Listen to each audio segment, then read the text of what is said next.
အားလုံးပဲမင်္ဂလာပါ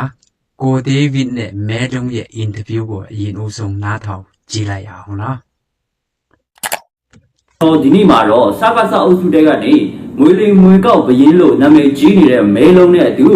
တွေ့ဆုံမင်းမြန်ခန်းလေးတွေကိုတင်ဆက်ပေးတော့မှာပဲဖြစ်ပါတယ်ခင်ဗျာမဲလုံးကိုမိသားရကန်ချင်တာတခုရှိပါတယ်အဲ့ဒါကတော့မင်းဖြေလေးမစတင်ခင်မှာမဲလုံးအနေနဲ့စာအုပ်လမ်းပြီးဘယ်လိုတွေဖြေရမယ်ဆိုတာကိုအရင်ကြည့်ထားစေချင်ပါတယ်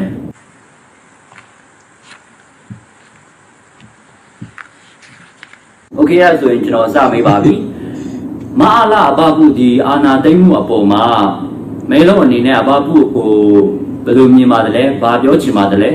စိတ်ကူးရင်သမားလို့ပဲပြောချင်တာပေါ့လေစိတ်ကူးရင်သမားလို့ပဲပြောချင်တယ်ဟုတ်ကဲ့ပြီးတော့ဒီအာနာသိမ့်မှုအပေါ်မအားလားရဲ့စက္ကစအုပ်စုဝင်ထဲမှာဘယ်သူတွေပါတယ်ဆိုတာကိုသိပါသလားသူတို့တွေကဘာရွေချက်နဲ့လုပ်တယ်ဆိုတာကိုရောသိပါသလားသိတယ်ဆိုရင်ဘာကြောင့်မပြောတာလဲပြောဖို့မတင်သေးတဲ့အတွက်မပြောသေးရဖြစ်ပါတယ်ဒီလုပ်တယ်ဘာရွေချက်နဲ့လုပ်တယ်ဆိုတာလည်းကျွန်တော်သိပါတယ်ဘာရွေချက်နဲ့လုပ်တယ်ဆိုတာလည်းသိတယ်ဘာကြောင့်လို့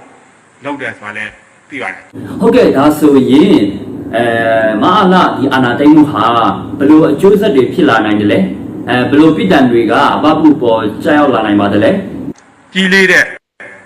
ဒါပြစ်မှုဖြစ်ပါတယ်ကြီးလေးတဲ့ပြစ်မှုဖြစ်ပါတယ်ကြီးလေးတဲ့ပြစ်မှုဖြစ်တဲ့အတွက်ကြောင့်မလို့ကျွန်တော်တို့ဒါဥပဒေအရကြီးလေးတဲ့ဒါအရေးယူမှုတွေဆောင်ရွက်မှာဖြစ်ပါတယ်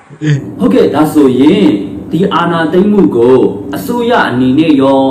ပြည်သူအနေနဲ့ရောပြီးတော့မဲလုံးအနေနဲ့ရောဒီလိုကိစ္စကိုလက်ခံနိုင်ပါသလားအစိုးရတရားအနေနဲ့ဖြစ်ဖြစ်လက်ခံထားလို့မရပါဘူးလက်ခံလို့လည်းမရပါဘူးအချုပ်အခြာအာဏာပိုင်အစိုးရတရားအနေနဲ့ဒီလိုမျိုးဟာမျိုးတွေကိုလက်ခံနိုင်တဲ့မဟုတ်ကြောင်းဒါအတီးလင်းပေါ့နော်ပြင်းထန်စွာကျွန်တော်တို့ဒါအရေးယူသွားမည်ဖြစ်ကြောင်းပဲကျွန်တော်တို့ပြောလိုပါတယ်ဟုတ်ကဲ့ဒီအာနာသိမ့်မှုမဖြစ်ခင်မှာမဲတွေရွေးချယ်နေကြတဲ့အချိန်ပေါ့အဲ့ဒီချိန်မှာအဘပုကပြည်သူတွေရွေးချယ်တဲ့လူကိုပဲကြည်ကြည်နန်းနန်းနဲ့လက်ခံပါမယ်ပြည်သူတွေဒါအဓိကဖြစ်တယ်လို့သူပြောခဲ့တယ်ဗျဒါပေမဲ့သူ့ရဲ့စိတ်ရင်းအမှန်ကအဲ့လိုမဟုတ်ဘူးလို့သိရပါတယ်သူ့ရဲ့စိတ်ရင်းအမှန်အဲ့လိုမဟုတ်ဘူးဆိုရင်ဘာလို့သူ့ကိုမငြင်းကြတာလဲဗျဒီလိုမငြင်းတာလဲဆိုတော့ကြာဟိုမဟုတ်လို့ပေါ့ဗျမဟုတ်တာကြီးပြောနေမှသိရတယ်အဲ့မဟုတ်တာပြောနေတဲ့လူကိုသွားပြောကြဖတ်တိုင်ပြောကြသွားသက်သေပြနေကိုရင်းနေဖို့မလိုပါဘူးကျွန်တော်မှလည်းအချိန်ရှိပါဘူးအဲ့လောက်ဟွာပြုနိုင်ဖို့လဲညင်းနိုင်ဖို့လဲမလိုဘူးလို့ထင်ပါတယ်ဟုတ်ကဲ့ဒါဆိုရင်ကျွန်တော်တခြားမေးချင်တာကဒီစက္ကစအုပ်စုအဖွဲ့ဝင်ထဲမှာပါဝင်နေတဲ့သူတွေကပေါ့သူတို့တွေကနိုင်ငံကိုတိုးတက်ချင်အောင်လုပ်နေတာမဟုတ်ဘဲနဲ့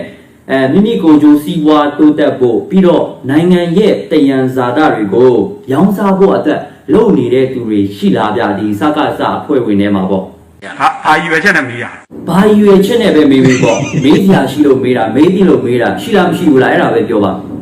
ကျွန်တော်ဝန်ခံတယ်ရှိတယ်โอเคရှိတယ်ဆိုရင်ဘယ်လိုအကြောင်းအရာတွေကအများဆုံးရှိလဲလက်ပေးလိုက်မှုမတမာမှု corruption တွေအများကြီးရှိတယ်ပြီးတော့ကျွန်တော်ကြားမိတယ်အဲ့မှာခမောင်းပါတယ်လို့ပြောတယ်ဟုတ်လားအဲ့ဒါမဟုတ်ပါဘူးဟုတ်တယ်မပါဘူးဆိုရင်လည်းပြီးရောဒါပေမဲ့တခုကတော့ခိုးတယ်လို့ပဲပြောပါမလဲဟုတ်တယ်မလားကဲဒါဆိုရင်ကျွန်တော်တို့ဒီအမေးဖြေကဏ္ဍကိုကြည့်ရှုနေတဲ့ပရိသတ်တွေကိုနောက်ဆုံးအနေနဲ့မဲလုံးရဲ့ popular အဖြစ်ဆုံးစကားလုံးလေးနဲ့နှုတ်ဆက်ပေးပါဦး Mate American great again โอเคအခုလိုပြောကြားပေးရတဲ့အတွက်ကျေးဇူးတင်ပါတယ်ပြီးတော့အခုလိုအမေးဖြေ interview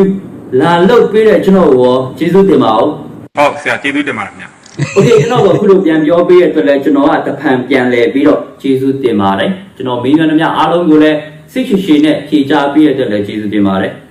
ဟုတ်ကဲ့ဒီနေ့ရဲ့မဲလုံးနဲ့ interview အမေးဖြေကဏ္ဍကတော့ဒီမှာတင်ပြီးဆုံးပါပြီကြည့်ရှုသူပရိသတ်ပေါင်းအားလုံးကိုစိတ်နှပြရှင်လန်းတော်မူကြပါစေခင်ဗျာအရေးတော်ပုံအောင်ရပြီဒါကတော့ကိုဒေးဗစ်ရဲ့ဗီဒီယိုဖိုင်လေးပဲဖြစ်ပါတယ်နော်ဗီဒီယိုဖိုင်ကိုနော်အဲ့လို edit လုပ်ဖို့ကနော်အချိန်အများကြီးပေးရတယ်ကျေးဇူးအများကြီးတင်ပါတယ်ညီလေး